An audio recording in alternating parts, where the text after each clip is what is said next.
Dia tidak melihatkan bentuk dan sebagainya, cuma mungkin nampak warna kulit lah kan. Tapi kalau mereka memilih untuk melihat dan tenung. Gara-gara berkongsi foto berpakaian yang terselak sehingga menampakkan bahagian dada, pelakon Jana Nik seakan mengundang kecaman dan komen-komen nakal netizen.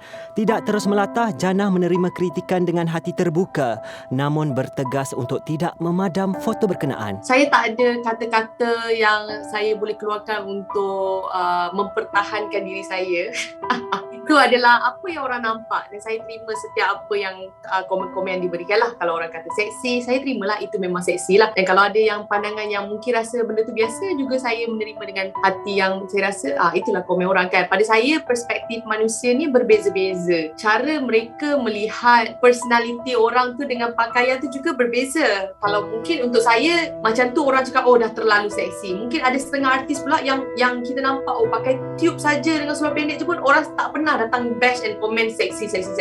Tapi untuk saya, mungkin orang dah terbiasa dengan image saya yang kalau sebelum ni agak boyish kan, jadi orang agak terkejut bila saya mengenakan pakaian yang agak seksi. Dan saya tidak menafikan dan saya pun tidak ada huraian yang tepat untuk saya bantah segala komen-komen tu. Jadi saya terima dengan hati yang terbuka. Maksudnya bila kita sendiri memilih untuk mengupload gambar yang begitu seksi ataupun pada pandangan orang mengundang kecaman, itu adalah pilihan terawal yang saya buat, di mana saya dah ready dah untuk terima kecaman kan. Kalau kata saya memang tak ready, daripada awal lagi saya takkan upload, dan saya bukan jenis yang bila saya upload saya akan delete. Jadi apa yang saya boleh katakan dekat sini, saya mengharapkan doa orang ramai untuk doakan saya suatu hari nanti saya boleh jadi yang terbaik.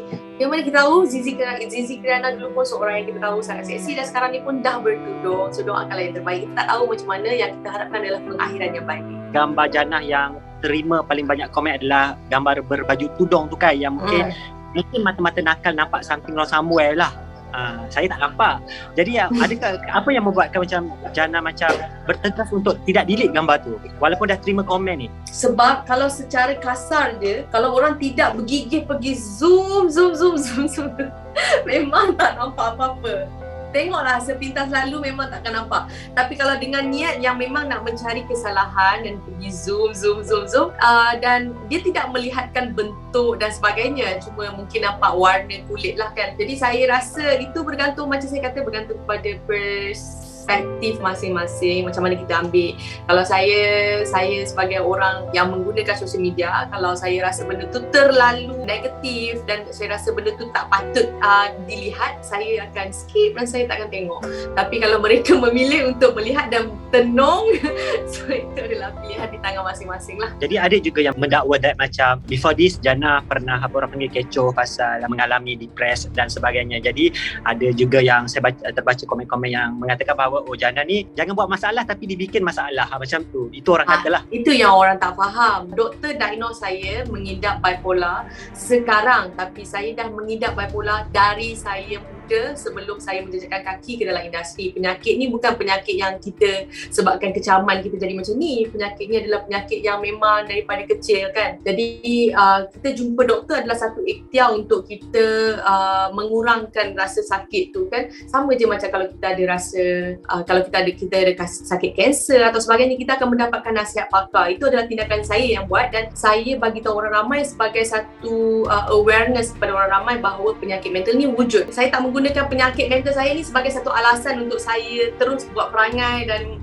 terus mencetus kontroversi. Itu adalah pekerjaan saya. Ini adalah dua benda yang berbeza. Jadi netizen kena faham, dan saya rasa follower-follower juga kena faham. Sekiranya saya bagi tahu, itu adalah bukannya satu cara untuk saya ambil mudah dengan segala kritikan. Tidak. Ini adalah satu benda yang sangat berbeza. Tidak ada kena-mengena. Dan kalau ikut cara, kalau followers memerhati saya punya penggunaan sosial media, sekarang memang saya sangat-sangat kurang menggunakan sosial media, tetapi atas tuntutan kerja, saya terpaksa juga orang kata update IG, saya kena post untuk klien, brands dan sebagainya. Tapi kalau ikut ketenangan saya, mungkin saya lebih selesa tidak orang kata menggunakan sosial media dengan terlalu kerap. Dan mungkin ada juga peminat-peminat yang sedikit terasa sebab sekarang saya memang jarang update story saya jarang reply komen sangat, dan saya juga terima kasihlah kepada mungkin peminat saya yang masih sampai sekarang setia sokong saya, dan orang kata setiap hari tu mereka tetap menjadi orang yang antara yang terawal komen di gambar-gambar dan video saya, setia support career saya. Saya nak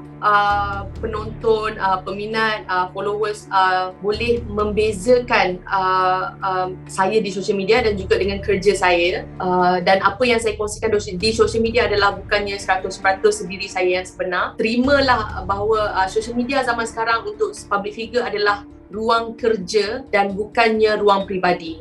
Sebab saya rasa saya dah orang kata saya biasa dengan, bukan nak kata biasa, tapi kita dah dalam industri ni dah lama ya, dan penggunaan social media ni kita tahu kita tak boleh nak menyekat pandangan orang, kan. Kalau saya nak betul-betul nak menyekat, saya privatekan akaun saya dan saya delete semua orang yang saya tak kenal. Saya hanya buatkan untuk akaun kawan-kawan saja. Tapi disebabkan kita sebagai public figure, kita menerima ramai followers daripada orang kata individu-individu yang tidak kita kenali. Jadi dekat situ kita tak boleh nak kawal mata orang, kata-kata orang, pandangan orang, cara pemikiran orang. Jadi pada saya nak buat apa benda yang buat saya rasa happy. Kalau saya rasa benda tu terlalu mencetus sensitiviti masyarakat dan sebagainya, agama dan sebagainya, mungkin saya akan ambil tindakan jugalah. Maksudnya saya sendiri akan delete ataupun saya akan minta maaf dan sebagainya. Tapi kalau saya rasa benda tu hanyalah pandangan-pandangan nakal daripada kaum lelaki,